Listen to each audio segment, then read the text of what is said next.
The new channel.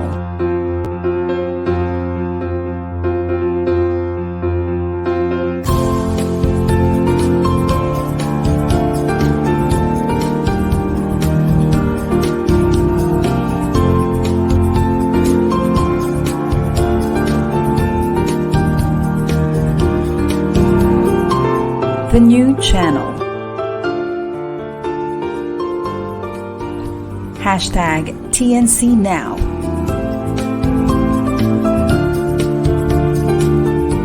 The views, opinions, and insights expressed in the following shows are those of the host, producers, guests, and viewers. They do not necessarily reflect the position of the channel.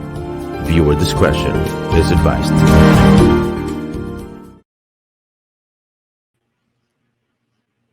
Hello, welcome to the new channel. Our passion transforms a community that sees all things new. My name is Professor Buyson, the Entrepreneurship Trainer, streaming live from Valenzuela City, and this is Market Leader.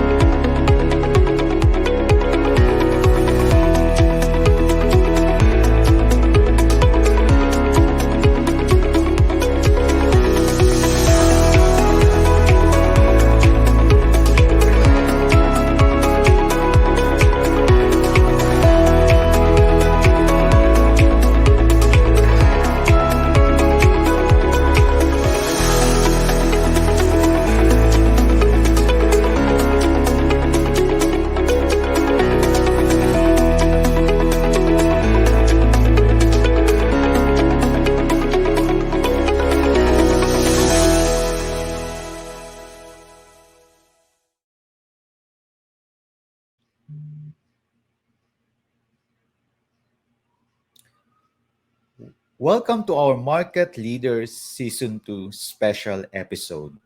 The show aims to inspire students, business professionals, and MSME entrepreneurs by sharing the marketing excellence of global and local market leaders. Training and development initiatives are educational activities within an organization that are designed to improve the job performance of an individual or group. These programs typically involve advancing a worker's knowledge and skill sets and instilling greater motivation to enhance job performance.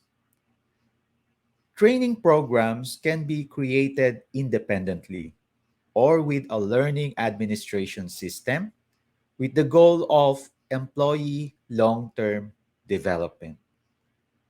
In this episode, we share how Clyde Cipriano, president and founder of Mr. HR Consultancy Services Incorporated, develops, delivers, and communicates relevant training programs for the industry. To know more about our market leader, let us all welcome the president and founder of Mr. HR Consultancy Services Inc., Mr. Clyde Cipriano. Welcome, sir, to Market Leader. Hi, good morning. Thank you very much, Prof. Roman, for inviting me in this the new channel. Sir, welcome po sa Market Leader at the new channel. Ang advocacy po namin dito sa show is to share inspiring stories of our local and global market leaders. At natutuwa po kami dahil pinaunlakan niyo po kami dito sa aming episode for today. And lalo na po, napapanahon po ang pag-upgrade ng mga skill sets at ng ating mga mindset, lalo na po sa nangyayari pong industrial revolution po dito sa Pilipinas para po maging globally competitive ang ating mga Filipino workforce and at the same time makasabay sa napaka-dynamic po ng mga pangyayari at pagbabago dulot po ng globalization, technology, at social responsibility po. Sir, maraming maraming pong salamat. Okay, thank you very much then, Prof. Actually, I agree with you, no? This is very important during this time of globalization to help everyone prepare for the future demand, ano, and to be more competitive and meet the requirement of growing new technologies, new knowledge, and new opportunities. Kaya definitely the training and development is really a great task, a very important role to have a business continuity and help yung mga organizations natin to have a stable and sustainable business operations. Sir, kumbaga po, no, magiging maganda po talaga ang ating discussion po ngayon this afternoon. Sir, po pwede niyo po ba munang ipakilala sa amin o ikwento niyo lang po ang inyong humble beginning? Sino muna po si Sir Clyde? Ano po yung inyong journey bago po kayo napunta dito po sa pagiging CEO and founder po ng Mr. HR Consultancy Services po? Okay, ganda nung tanong ano. How did I start and why did I come up with the idea of having this consultancy?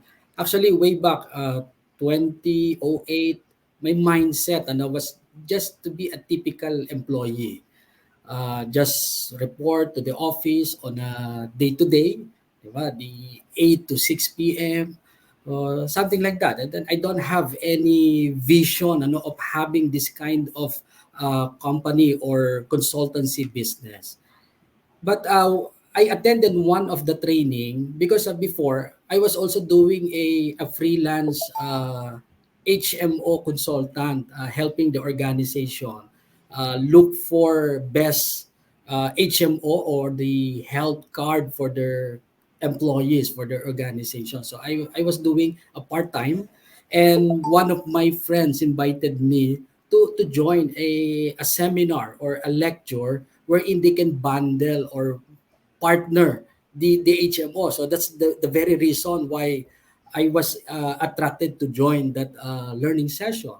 And then along the way, while listening the training, one of the key points ano, that this speaker mentioned, ano, that we have to really identify or understand our purpose of our existence. Where are we really good at? Ano ba yung expertise natin? And then after that, that was I think in 2013, there there was a realization na parang I was doing the training for more than 10 years, doing some lectures, some training initiatives.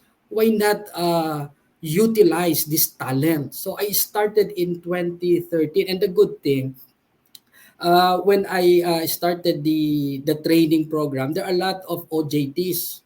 The OJT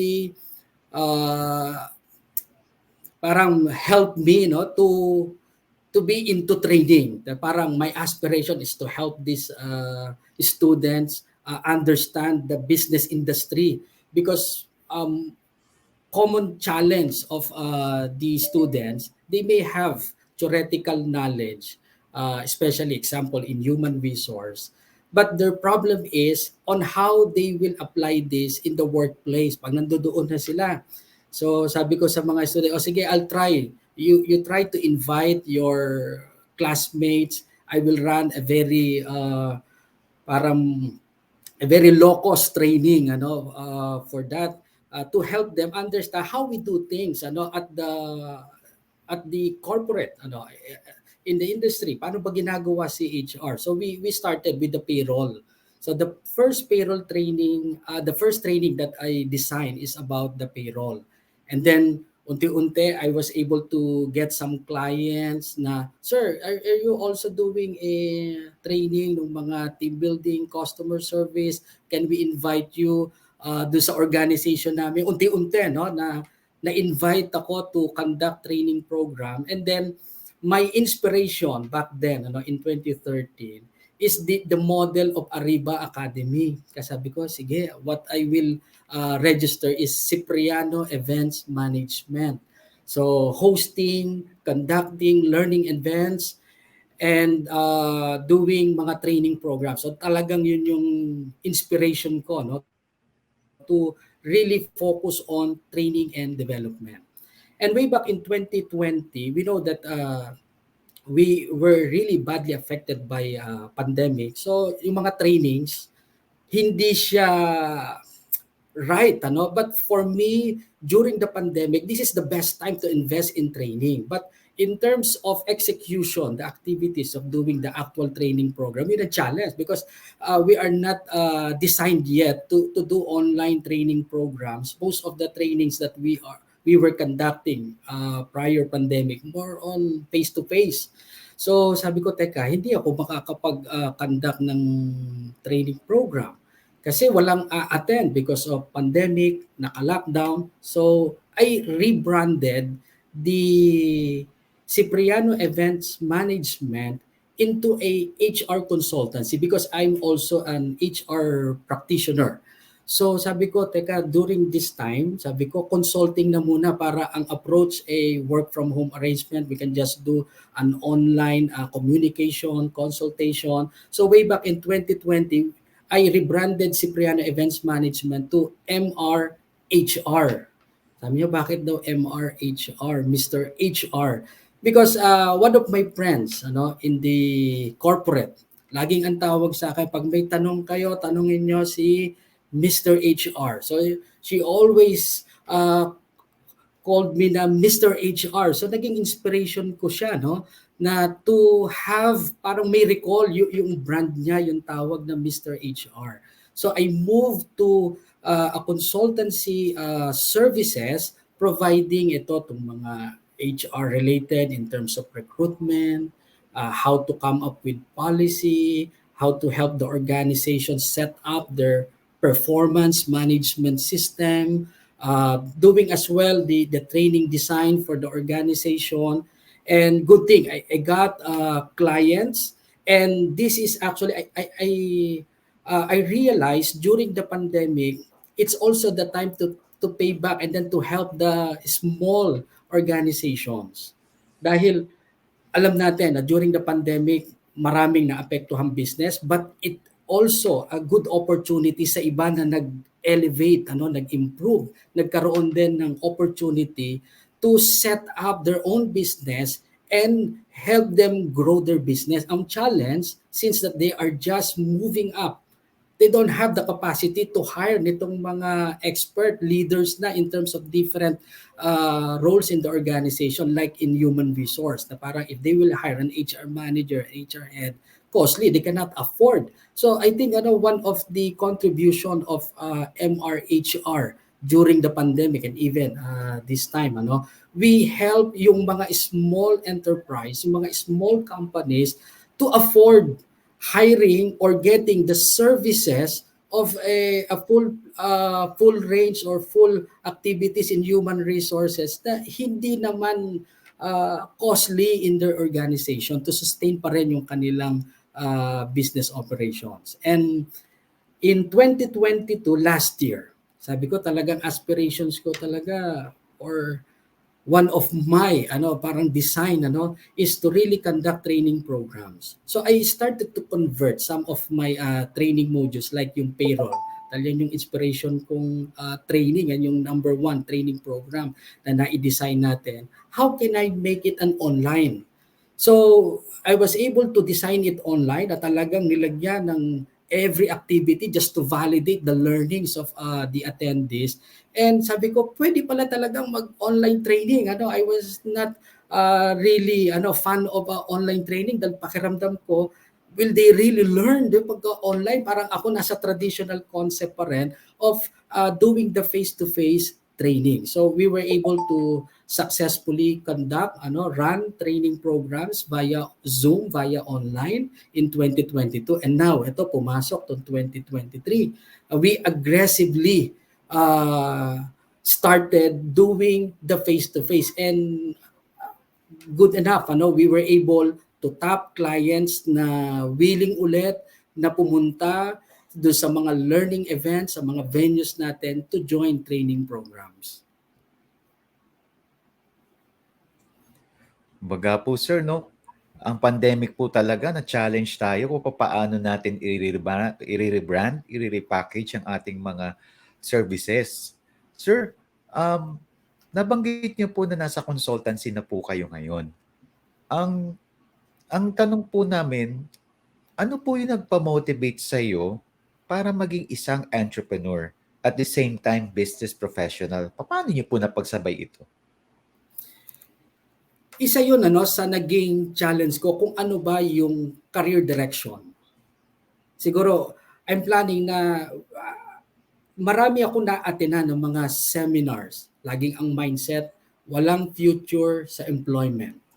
But I don't believe na walang future because there are so many successful people na they came from employment. Na hindi naman siya automatic na parang pagka naka-basic salary lang, you don't have chance to have a good opportunity, a good future.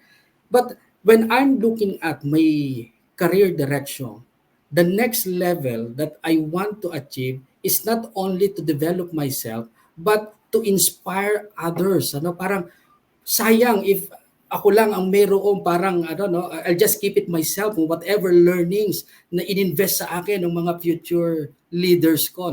So I remember my former boss, parang when we were discussing about kung nasaan na yung kanyang mga naging staff, they are all successful. Parang sabi ko, ang sarap pala ng feeling na it's not only about you, becoming a successful, but you also help yung mga nakasama mo, other people, na makita mo rin sila becoming successful.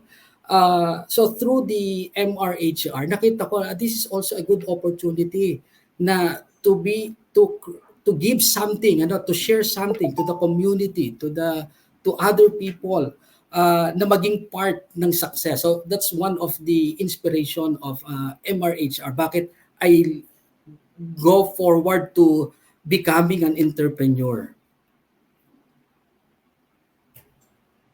Sir, kumbaga po talaga, bihira po yung napagsasabay na business professional ka tapos naipasok niyo pa po nakapagtayo kayo ng Mr. Consultancy, Mr. HR Consultancy, no po? Sir, ano po ba yung diskarte niyo pagdating sa time management? Kasi dalawa po ang role mo. At the same time, ang pagiging speaker or trainer ay mas malakas ang energy na kailangan mo dyan eh.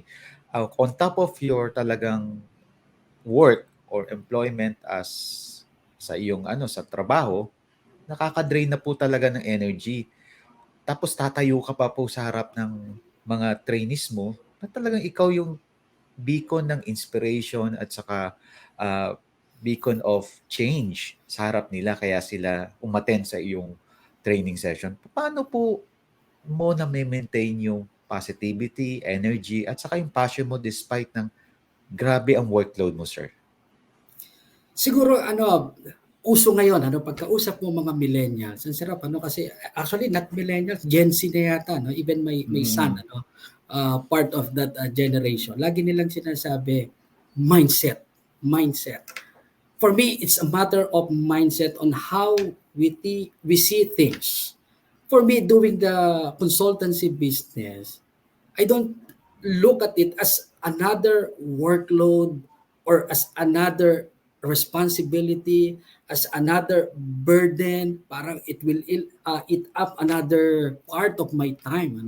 No, ang mindset ko when I'm doing the training, it's a break of doing the routinary, the day-to-day task in a corporate world.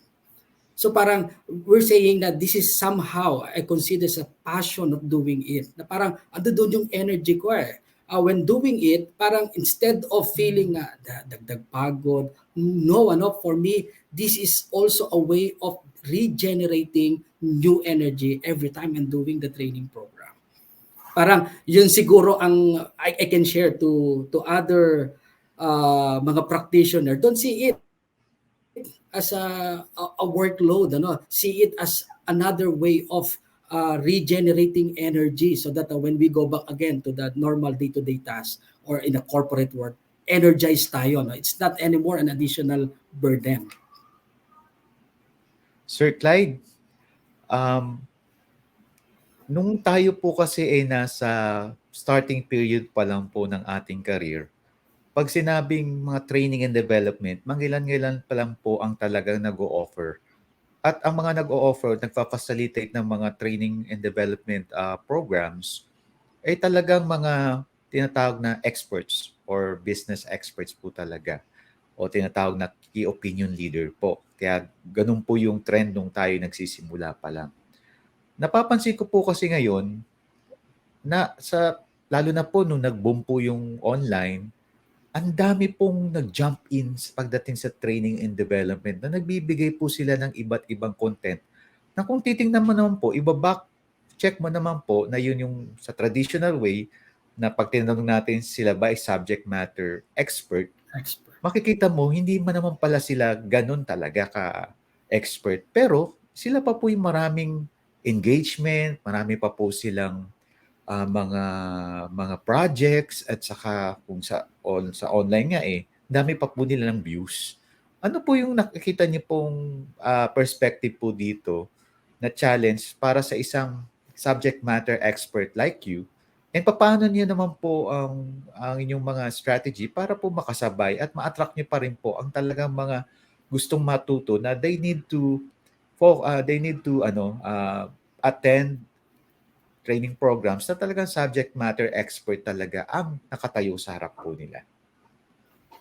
Tama, no? Siguro the best to support those mga legit na subject matter experts. Siguro the one initiative, ito meron tayong the TNC. This is also one way of promoting those subject matter experts, yung mga training practitioners to help them na ma-promote sa industry. Because very important is actually the marketing side of doing things. Because in an organization, sabi ko nga, when we are doing programs, it's not only about running the programs, not only about meron tayong we conceptualize program, as well as how we market this program in the organization. So yung mga subject matter experts natin, what they need is they have to utilize the advantage of marketing. Because if you are the only person knowing that you are very good into something but wala namang nakakaalam, walang sumusuport. So parang for me, the knowledge of becoming an expert into something pero wala namang nakakaalam na you are expert on that, siguro yung failure ng iba or kulang sa iba why they are not natatalo sila nung mga young na mga practitioners, young na mga SMEs because they are really utilizing the marketing platforms, the social media, lalo ngayon available na nga yung mga marketing programs, yung mga promotions using the Facebook, social media account. And the challenge right now for subject matter expert, they have to have some ingredients, they have to update, innovate how they do the training program. Because yung information, kung tutuusin, it's no longer secret. It's no longer parang sa school mo lang makukuha. Like before talaga, anak, mag-aral ka, you go to school, you study hard, di ba? Para graduate ka, you can get a better job, di ba? Ngayon, hindi. You just click. You go to Facebook. Ando doon yung information. Diba? Minsan, mas maganda pa nga the way it's being communicated to the audience. Punta ka kay Google. Even Facebook. You can also get information. Siguro the challenge right now with the SMEs on how they can translate yung alam nila, yung expertise nila into something that will really attract their audience, their clients, their students to listen and learn, to join their training program. That's why in MRHR, we are not just promoting training program. We have a strategy. Once you enroll in our training program, we have already communication 1 week before the training program. So we are already conditioning our audience, may training ka sa Saturday. So we have this first level of communication Monday, and then we have another communication on Tuesday, Wednesday, Thursday, in preparation for Saturday. So somehow we created excitement. They are excited to join the training program. So hindi lang siya something na you register, we give you the details, ito yung venue, you join the training program. So what I suggest to those SMEs, we have to really innovate how we communicate and attract our audience, our target market to join our training programs. Baga po sir, no, innovation po talaga. Kumbaga, yung word na innovation, ang daling pakinggan pero ang hirap pong isipin pag ikaw yung may Correct. hawak ng business, no? Kasi kailangan mo talaga ng iba pang mga titingin kung ano yung mga blind spots mo.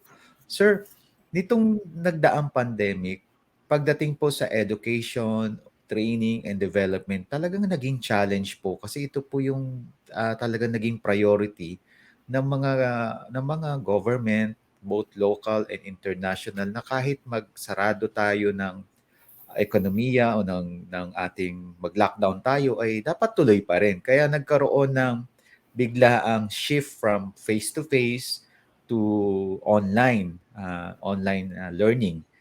Sir, doon ngayon pumasok yung tinatawag na educational technology o EdTech. So sa mga trainers po ngayon, like marami na pong mga platform dyan sa online na parang university na po sila, parang yung Coursera, di po ba, na you can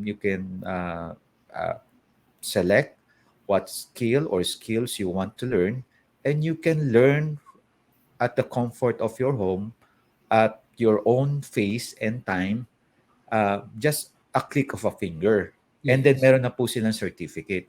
Sir, paano po tayo makakasabay dito sa mga ganitong platform na galing po sa ibang bansa, lalo na po dito po sa ating mga local trainers or mga Philippine professional speakers sa ganitong technology, knowing that tayo po kasi is more on face-to-face, more on talagang nakasanayan natin na talagang gusto natin, hands-on nating nakikita ang ating mga learners. Tingin niyo po, paano tayo makakasabay sa mga ganitong pumapasok ng mga uh, um, educational technology-based content learnings po? Siguro, Prof, maraming factors. It's not only the SMEs, yung mga trainers natin, ang have to adjust with the technology. Because ito yung naging observation ko, no? In a corporate, we want automation, di ba? Yung mga processes, that's one of the example, gusto nating i-automate ang mga processes to lessen the manual, the probability of committing mistake, the errors. But the problem is, hindi ready yung staff into an automated process because of so many challenges. And like in our case, gusto nating ma-move into a technology base of our educational system, pero ang dami nating concern with the infrastructure, the internet. Di ba? Parang hassle when you are listening in a live learning session, and then you encountered problem with your internet connection. Sometimes the effectiveness of the training program already affected. So something that we have to improve also our infrastructure in terms of our internet. And of course, we have to educate and help our students on how we can really understand and learn the internet or the online platform. Kasi ito I already experienced my staff, nagulat ako. Already 4-year course graduate ng major in human resource. Tapos ngayon, I was asking ano yung natutunan niya, and then sabi niya, wala sir. Sabi niya, bakit? Kasi sir, puro online lang kami, puro activities lang kami ang nangyari. Sabi ko, okay, so ito palang mga graduates natin ngayon ng 2022, somehow galing na sila nitong period ng pandemic. So I started to observe ano yung mga naging challenges itong mga estudyante during this pandemic. Siguro the problem is we're not ready, but the good thing with us, we are already starting to understand the online platforms. No, siguro if we will evaluate the first 3 years doing the online, siguro failed tayo, no. Okay lang naman for me because we were not designed into an online platform unlike in other countries. They are already designed doing the online. But in terms of comparison, kung ano tayo during the pandemic and now when we are doing the online training programs and the educational system, we really improve a lot. Siguro it's a matter of time that we have to really adapt the online platform of doing the education, and makakasabay din tayo with the globalization, with the global trend na talagang just click away at your comfort, doon ka lang sa bahay mo, at your own pace. I think makakasabay tayo, but we have to really prepare not only the training practitioners but also the students or the people that we train. Sir Clyde, thank you po, no? May papakita muna po kami bago tayo magpatalastas, sir, no? Direct paki-plug in lang po. Ayan. So let's celebrate being a woman every day. Be part of Global Women Who Rule 2023, GWWR. An annual online summit is happening on March 25, 2023. Saturday at from 1 p.m. to 6 p.m. Save your seat to watch here at https Global Women Who Rule 2023 TNC. For more information and announcements, visit www.globalwomenwhorule.com. Sir Clyde, magpapatalastas po tayo. Huwag muna po kayong aalis. This is a very short break po at babalik po kami.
The new channel is an online alternative new media platform of online shows for people on the go. Please watch all our shows as seen on screen. Imagine having your own show, your own playlist, your own content, but we make it easier for you. TNC aims to transform the lives of our viewers through engaging, authentic, and original content. Our channel is a responsible, global 24/7 platform that showcases Filipino talent, global influencers, cultural intelligence, and ingenuity. Watch Market Leader every second and fourth Fridays of the month from 4:30 p.m. to 5:30 p.m. You can watch live or on a replay via Facebook or YouTube. Follow us on Instagram, listen to us on Spotify and Apple Podcasts. Just search #TNC Now.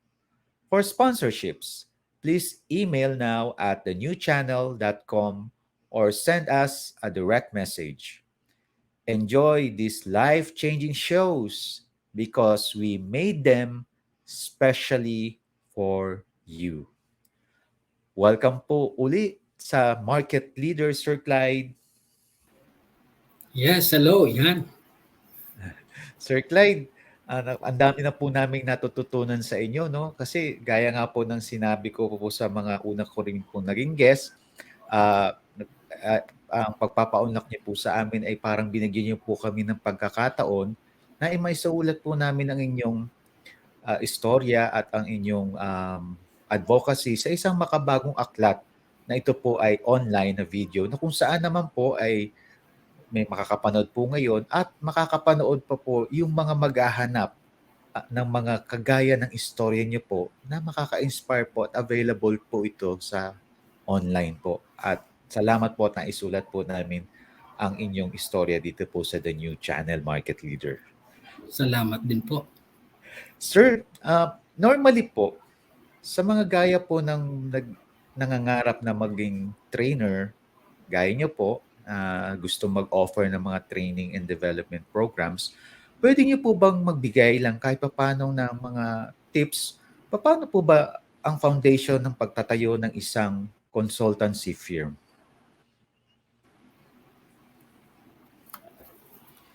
So to have a consultancy firm, of course, what if siguro mas madali if you are already expert into something, because you already the good the representative of your organization that you can really provide quality and good services. But siguro sagutin ko for those who are not expert of doon sa industry na yon or into specialization. So how can I have may consultancy or dahil maraming ang nag-o-offer ngayon ng ganitong mga services, maybe we can have a partner with those who are really good into different topics. You can partner with them because at the end of the day, it's really about giving the quality services to our clients. And if you are into if you want to have your own consultancy, siguro the first thing is you have to really define what is my objective. What is my really vision? Because for me, when we are doing the training program, there are two things. This could be a business, di ba? So if it's a business, you have to legitimize. Siguro there are so many trainings on how you register your business. But of course, in terms of your values, if it's you're looking at that this is really a good business opportunity, yes, I may say, and I agree that it's really a good opportunity for business because we believe that the learning and continuous training and development is actually a never-ending process.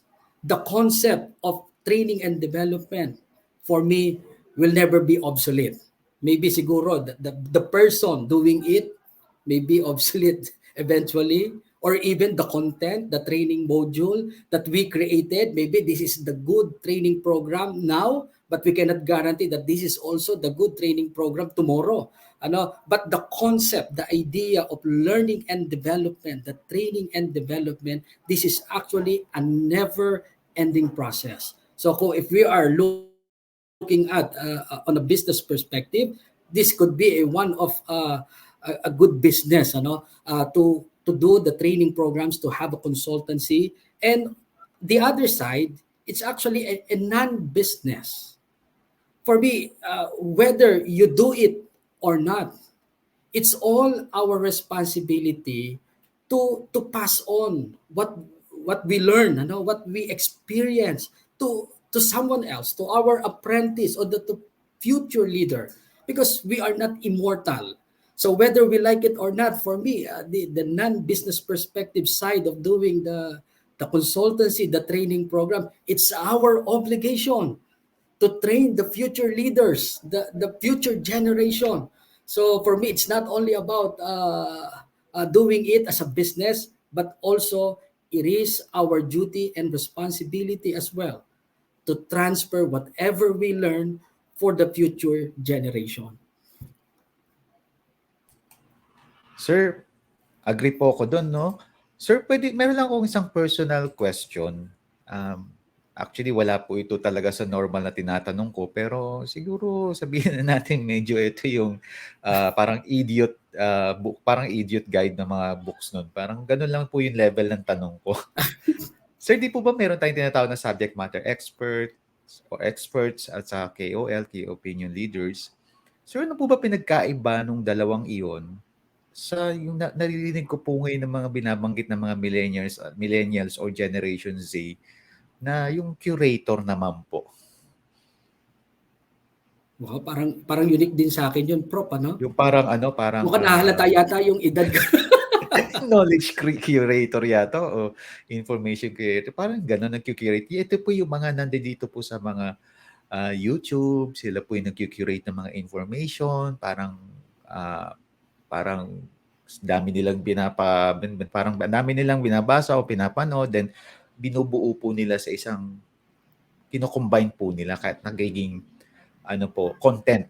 Ayun yung tinatawag na content creation po nila through curator. Familiar po ba kayo doon, sir? Siguro yung activity, but the term, hindi, no? Siguro baka doon ako naiwanan. Hindi ko naririnig siguro sa anak ko yun, But the idea, tama, no? There are so many ngayon na they are not expert into that. Parang they recreate something information. Yes. They parang collate it into one presentation, na it's an informative. Na it's something like they are not an SME. Siguro ang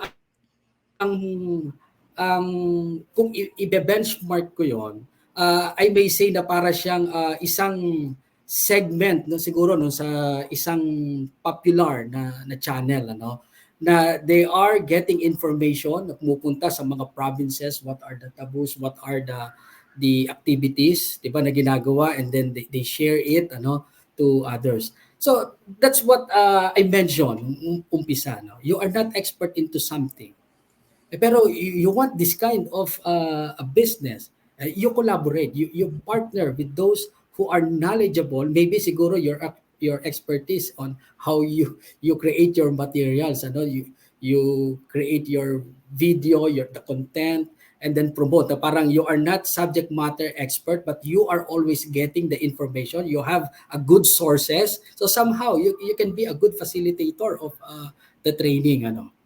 Tama ba ako doon, Prof? Meron nga po ako narinig na isa pong coach din. Ayun po yung pinaliwanag niya sa akin na magkaiba yung subject matter expert sa facilitator. Ewan ko po kung agree po kayo. Ang facilitator po kasi pwede siya mag-facilitate daw ng isang idea o ng narrative or context, pero hindi naman siya talaga yung subject matter expert. While yung subject matter expert po talagang siya po yung talagang solid na KOL. Tama po ba yun, sir? Tama naman, tama yun, you just facilitate something, but if you are already the source of the information, you can claim yourself as a subject matter expert. Sir, ito pa po isang tanong. Normally po, pag sinabi nating training, alam po natin na medyo premium ang mga price po niya, no? Lalo na po nagsisimula tayo. Pero simula po nitong pagpasok ng pandemic, parang dumami po kasi ng supply versus demand eh. Kasi yung supply ng training and development, information overload, sabi nga po ni Coach Chot, infodemic na nga po tayo ngayon dahil sa sobrang dami ng content na pwede tayong ma-expose. Bumababa rin po yung mga price. Di po ba? Parang pababa ng pababa hanggang sa instead of premium or value-based pricing in relation to the quality of content ng isang subject matter expert na magdi-deliver, biglang yung iba naman po hanggang sa nagiging cost-based pricing na po siya. Meron pa nga akong nakita sa internet na 999 na nga lang po eh. Tapos 10 certificate pa ang binibigay kapalit po nun. Ano po masasabi niyo po sa mga ganitong changes po pagdating po sa supply ng training and development na mga engagement po? For me siguro I will not question kung legit ba yung content ng mga binababa yung kanilang price for that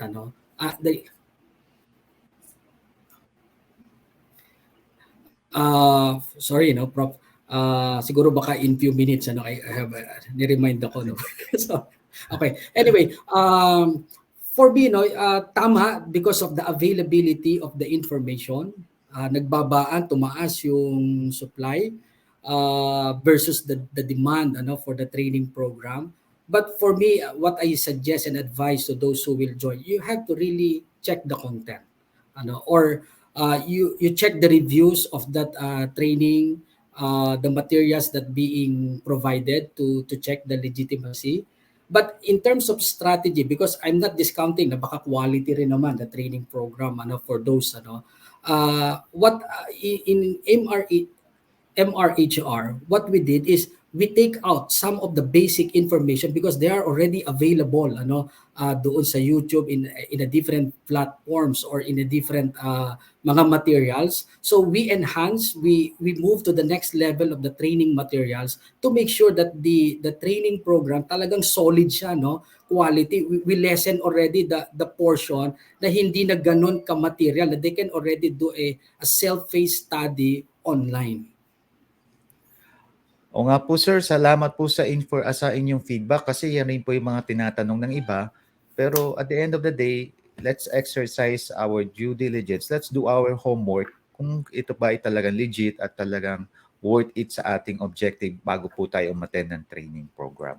Sir, marami pong salamat. Maaari po ba kayo magbigay ng last few words for inspiration and empowerment na naka-address po sa ating mga business professionals, mga estudyante, at mga MSME entrepreneurs bago po tayo mag-wrap up po ng ating episode this afternoon po? Okay. So for everyone, we even those who are already expert into something, they continuously search for new learnings, new opportunities, new knowledge. So we never stop. If we already claim ourselves to be the subject matter expert, never stop from learning. So to those who are having their own business, support the organizational initiatives to always train and develop your people, because we believe they are the future leaders of your organization. And for me, the training and development, the training program, the learning session in the organization should not be treated as a punishment once they did not achieve whatever quota or whatever performance that we expect from our staff, but we see the learning and development, the training program in a different perspective. This is a benefit. This is for the welfare of our employees, of our people that we are working with in the organization. Yan, narinig niyo po sa ating most promising and rising star na Mr. HR Consultancy, soon to become a well-known consultancy not only here in the Philippines but around the globe.